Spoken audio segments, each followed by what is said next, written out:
Hola, hoy vamos a hablar de un tema fundamental, la violencia de género en el trabajo. Y no como casos aislados, sino como lo que realmente es, un problema estructural. Para meternos de lleno en el tema, hay que empezar con una pregunta que lo cambia todo. ¿La violencia que ocurre en el trabajo es un asunto privado? ¿Algo que se queda entre dos personas y ya está? Y la respuesta, la verdad es que es muy clara. No, no es un asunto privado, para nada. Es una realidad que está en todas partes, que atraviesa todos los aspectos de la vida y, por supuesto, también el ámbito laboral. Y para que nos hagamos una idea de la dimensión real del problema, fijaos en esta cifra. El 90%. Se calcula que el 90% de los casos de acoso en el trabajo ni siquiera se denuncian.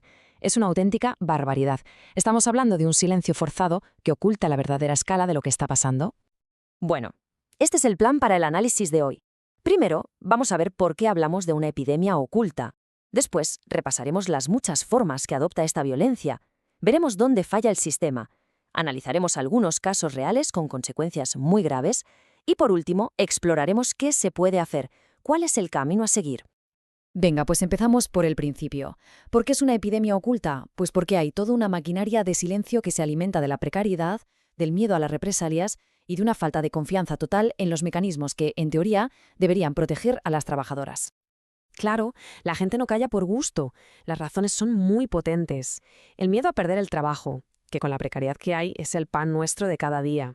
El miedo a que te pongan la etiqueta de conflictiva y eso te marque para siempre. Y sobre todo la sensación de que los protocolos de protección son solo papel mojado, que no sirven para nada. Al final, para muchas, la opción más segura o la única que ven es aguantar y callar. Vale. Y un punto clave aquí es que la violencia de género en el trabajo no es solo una cosa. No, tiene muchas caras, muchísimas. Y algunas son tan sutiles que a veces es difícil hasta reconocerlas. A ver, la más evidente, la que todo el mundo conoce, es el acoso sexual. Y esto va desde los típicos chistes o comentarios totalmente fuera de lugar hasta chantajes directos y brutales. El clásico, si quieres que te renueve el contrato, ya sabes lo que tienes que hacer. Y claro, muchas mujeres lo soportan porque la alternativa muchas veces es irse al paro. Pero luego hay otra forma, que es el acoso por razón de sexo. Aquí no hay un componente sexual directo, pero el objetivo es el mismo, menospreciar. Es cuando se ataca a una mujer solo por el hecho de serlo. Ejemplos, pues cuando se pone en duda constantemente su capacidad técnica, cuando se hacen bromas sobre la maternidad o cuando se insiste en que ciertos puestos no son para mujeres. Todo esto va minando la confianza y refuerza la desigualdad estructural. Y la cosa no acaba ahí. La violencia se vuelve más retorcida. Por ejemplo, lo que se conoce como violencia vicaria en el trabajo. ¿Qué es esto? Pues castigar a la víctima por buscar protección.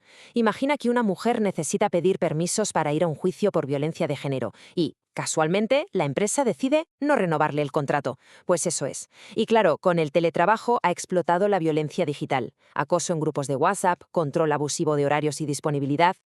Y por último, una que es devastadora. La violencia económica. Aquí el agresor busca sabotear activamente la capacidad de la mujer para tener un trabajo y ser independiente. ¿Cómo? Pues impidiéndole descansar por la noche para que no rindan, dañando su vehículo para que no pueda llegar a la empresa o incluso presentándose en su puesto para montar un escándalo. El objetivo es clarísimo, controlar sus recursos y destruir su autonomía. Y ojo, que esto no pasa igual en todas partes. El problema se adapta, se camufla según el sector. En la hostelería, por ejemplo, se normaliza que las camareras aguanten comentarios o tocamientos de clientes. En la banca, la maternidad sigue siendo una barrera invisible para ascender. En los contact centers, un sector súper feminizado, se tolera el abuso verbal como parte del trabajo. Y en el mundo tecnológico, dominado por hombres, a las mujeres se las cuestiona técnicamente y se las aparta de proyectos importantes. Bueno, y ahora vamos a ver qué pasa con el sistema. Porque aquí es donde vemos un abismo gigantesco entre lo que dice la ley y lo que pasa en la realidad del día a día. Mirad, esto es tremendo. Por un lado, tenemos la ley. Y en España la legislación es avanzada. La Ley Orgánica de 2007, por ejemplo, obliga a las empresas de más de 50 personas a tener protocolos contra el acoso. Eso es lo que dice el papel. Pero, ¿y en la práctica? Pues que esos protocolos en muchísimos sitios son un documento metido en un cajón que nadie conoce ni aplica. No hay formación, no hay sensibilización, no hay canales seguros para denunciar. ¿La ley existe? Sí, pero es como si no existiera. Y las consecuencias para las víctimas, claro, son terribles. La violencia machista es un problema de salud y de salud laboral. Provoca ansiedad, estrés crónico, depresión, insomnio. Pero no solo eso, muchas mujeres acaban renunciando a ascensos o directamente abandonan sus trabajos. ¿Y esto en qué se traduce? Pues directamente en más brecha salarial y más segregación laboral. Es un círculo vicioso perfecto. Ahora vamos a ponerle cara y ojos a todo esto. Porque los fallos del sistema se ven muy claros cuando miramos casos reales, casos que han sido documentados y que nos muestran el impacto de esta dejadez. Por ejemplo, este caso de 2021 en Cataluña. Es el manual de cómo se hacen mal las cosas. Una trabajadora sufre una agresión sexual por parte de un supervisor. La empresa no solo no tenía protocolo, sino que tarda casi un mes en reaccionar. No toma ninguna medida para protegerla, así que la trabajadora tiene que seguir viendo a su agresor todos los días. Al final, por puro miedo, se ve obligada a dejar su trabajo. La víctima, de nuevo, es la que paga las consecuencias. Y no es un caso aislado. Pensemos en el trágico caso de Iveco, donde se difundió un vídeo íntimo de una trabajadora entre más de 2.000 compañeros. La respuesta de la empresa fue calificarlo de problema personal. El desenlace fue fatal. O ese otro caso de un jefe que se desnudó ante una empleada. El castigo para él, un curso de liderazgo, y para ella, un traslado. Es que es increíble. Y cuando crees que no puede ser peor, a veces el propio sistema judicial es el que falla. Hay una sentencia que afecta al Corte Inglés que es para no dar crédito. Un tribunal dictaminó que los comentarios sexistas y degradantes constantes de un jefe a sus empleadas, cosas como qué buen estás, no eran acoso sexual. ¿Sabéis cómo lo calificaron? Como una mera falta de consideración. Esto demuestra la falta de formación y de perspectiva de género que hay a veces en las propias instituciones que deberían impartir justicia. Vale, el panorama parece negro, lo sé. Pero a pesar de todo, hay salida. Hay un camino para cambiar las cosas. Y ese camino pasa sí o sí por la acción colectiva, por la fuerza de la organización. En resumen, por el papel fundamental de los sindicatos. El papel sindical aquí es doble, y ambos son cruciales. Por un lado está la protección individual, acompañar a la víctima que no se sienta sola, asesorarla y defenderla para que la empresa no tome represalias contra ella. Y por otro lado está la acción colectiva, ser el motor del cambio, negociar protocolos que de verdad funcionen, presionar para que se apliquen y exigir una cultura de igualdad real en cada centro de trabajo.